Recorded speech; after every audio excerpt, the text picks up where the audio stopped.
So after over a year of our one-bedroom apartment being a makeshift office and gym, my husband and I closed on a duplex. Not only do we get extra space, but we have a whole other unit that can generate income for a possible renter or Airbnb. And of course, we got the idea from someone that plays a big role in a lot of my life-changing decisions, Danny Mason. But I call him Dad. When I was growing up, early 70s into the 80s, I seen that Black ownership was the goal. Every manufacturer, worker, you want to say, the goal was to own a home. And that's the way I grew up.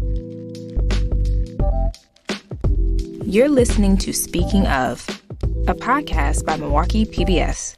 I'm Alexandria Mack, your host, and we're talking about building intergenerational wealth in the Black communities, specifically through real estate. With me in the studio are fellow producers Mariano Avila. Hey. And Scotty Myers. Hi, Lexi. Hey, guys. How's it going? Good. And you? Good. A little stressful, but can't complain. Exciting, but new times. How new? So new that I have not yet moved from my apartment, but I'm already having homeowner woes as far as moving refrigerators and figuring out when I'm going to cut my grass and learning that my husband is not really handy. So definitely was a little stressful time, as everyone knows the market is really crazy right now, but I'm really excited that we were able to find a place that we both really like, and I'm excited to just see the changes we're able to make in the next couple of years and just make it feel like home. And I would hazard to guess that you are on the lower end of the average age of a homeowner. I don't think young people like you are buying homes right now. That's pretty Not statistically, impressive. Nope. Yeah, I mean, definitely of my friends, I am the first, which is exciting. But I think it kind of depends what stage of life you're in. Like, I think we're both settling right now and not You and Brian, your husband. Yes. Not trying to move right away, whereas some people in my age range are still trying to figure out where they want to be, where they want to settle. So I'm happy that I kind of figured that out early. So today we're going to be talking about my journey to homeownership and why me and my husband opted into a duplex instead of a single family home, and kind of some of the background into that decision. Speaking of moving, for the longest time I've heard the line that if you really want to build wealth, you have to own real estate. Even if it's just owning your home, even if it's just a side hustle. Ownership is foundational to building generational wealth and leaving something more for your family besides debt. As a kid, I saw my dad live this out, with real estate being somewhat of his side gig. And now as an adult, I've learned just how much he was setting me up for my own financial success in the future. I think anytime you're dealing with family and trying to leave people things, it's a legacy type thing that everybody wants to be better than the next, and that's basically what has motivated families to do better. Growing up in Milwaukee during the early 70s, manufacturing jobs drove Southern Black families to the land of beer and brats in hopes of working their way to the middle class. With big-name plants like A.O. Smith, Briggs & Stratton, Schlitz Brewery, or Alice Chalmers, these opportunities created an era where the city was one of the best places in the country to raise a Black family. In fact, in 1970, about 85% of Black men in Milwaukee held jobs, compared to in 2010 after the Great Recession, where that number had dropped to about 1 in 2. Do you have any sense of why that happened? Just broadly speaking, not getting into too many details of statistics, but what happened in those 40 years, 50 years? A lot of those plants closed, and that was the main source of jobs. So once those plants closed, there were less opportunities, specifically for Black people. A lot of those plants were in Black neighborhoods, and so the Black residents were working and living in those neighborhoods. But once those jobs were gone, there wasn't a lot of opportunities left, and now a lot of those neighborhoods, I wouldn't say have been abandoned, but they definitely have not been kept up well, and those there hasn't been a replenishing of opportunities in them. There's been some recent efforts by the city to try to churn up manufacturing jobs. There's Century City, but it's hard to rev up that engine. And the city is trying to put together deals, working with the private sector, because I think we all recognize by that stat alone that it's not good enough, that people are struggling, and that the manufacturing jobs had decent to good paid wages that, really help sustain neighborhoods and blocks and communities and just a way of life. You know, my father was the first Mason to be in Wisconsin, and he ended up owning his home. From there, you know, he worked at Alice Chandler's, and on the side, he was a plumber and he repaired homes. And on the weekend, I would be carrying these buckets. Every Saturday, me and my brother, we'd help him, and we'd be carrying these buckets. And we, you know, looked at things and figured out how to repair stuff also. And as I pursued my life, I didn't want to carry those buckets. And I remember one day I told him, I'm not going to be fixing these houses, I'm going to be owning them. And in my teen years, I started working at Love's Liquor. And, you know, I learned the liquor business, and he was also into real estate. Lee Love grew to be my dad's mentor, helping him form his own vision of success.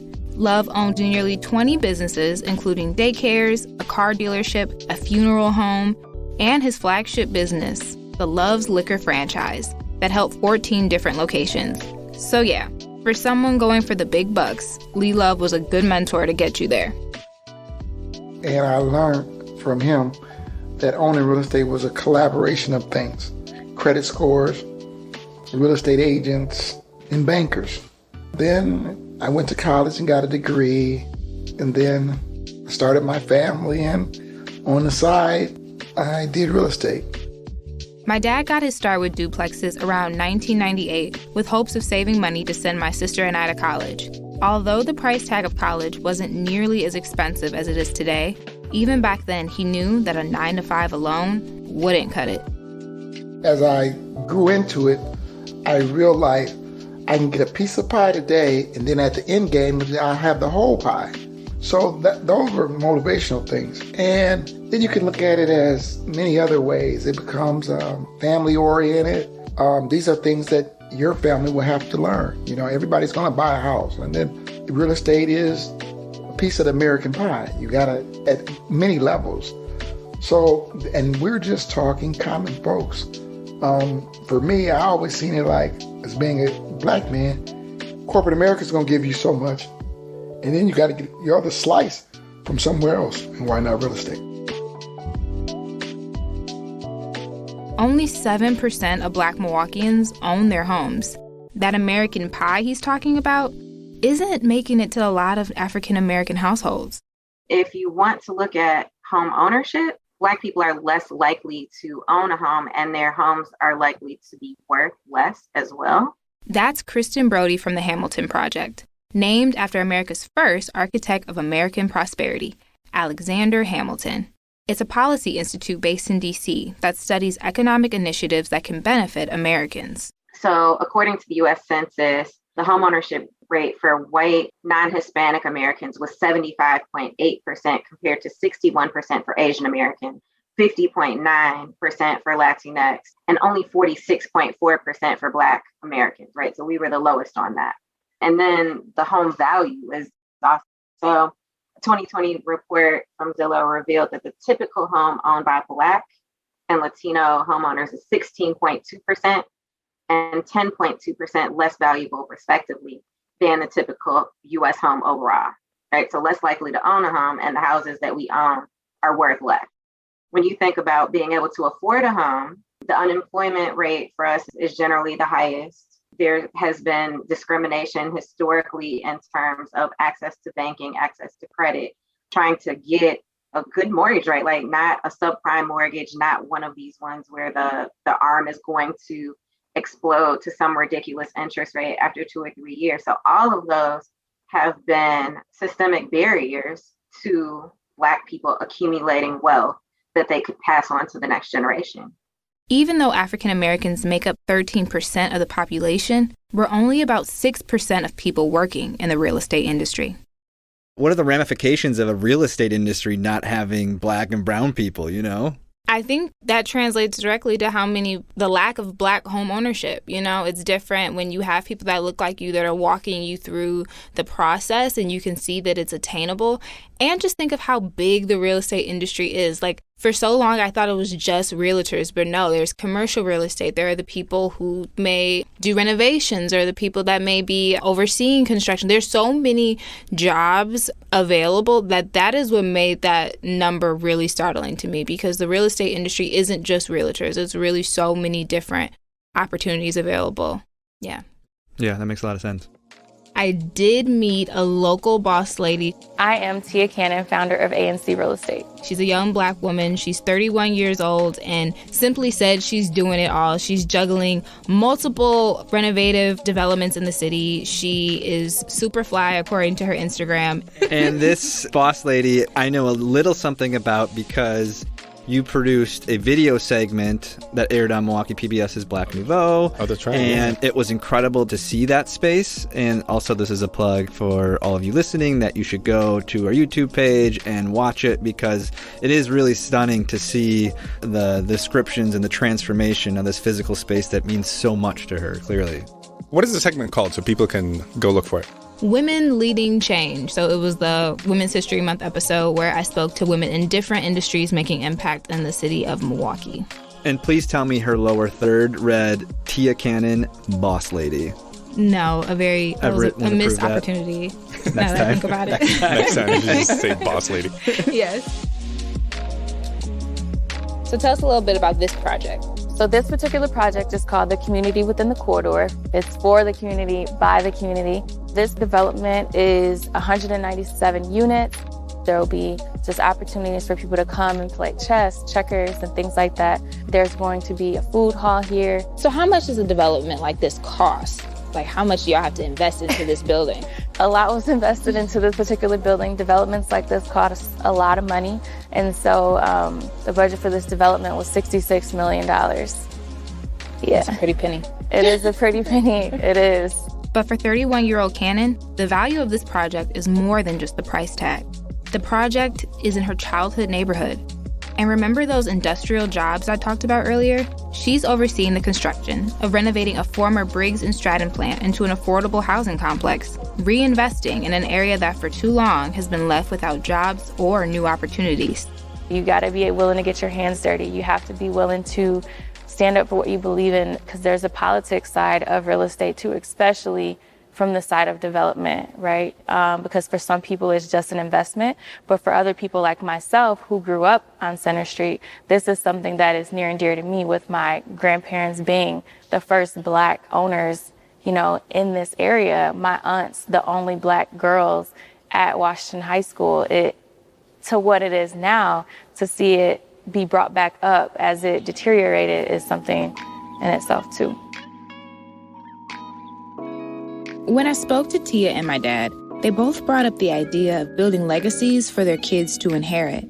The fact that my kids one day are going to need to own their own homes and have their own families and create their own wealth, but having something that they can step into that they will be able to survive off of if need be. 20 years from now, they'll be able to come back to the same location and say, I remember when me and my sister were 10 and 6 years old, and we actually were in this space before it was anything. Is the most rewarding thing, to be able to see something that I was a part of, that not only because I was a part of it, they were a part of it too. Truly, that's what legacy is about. When you leave a legacy, make sure that everything is intact and you've provided a path that the next person can do better. You can do better if you know better. So for my dad, for Tia, for all real estate developers, it's more than a house. It's more than beams and bathrooms and bedrooms. It's a nest egg, a piggy bank, a future. This is a really good set of stories that you brought us, I think. It's an important conversation that we're having. I mean, you and I are both on the same path of like home ownership, me moving here and having to figure out two different real estate markets, one selling, the other one buying. And also doing so as, you know, a person of color. It's a very different experience. And Yeah, and for me, I loved meeting the characters in this story, Lexi. Thanks for listening.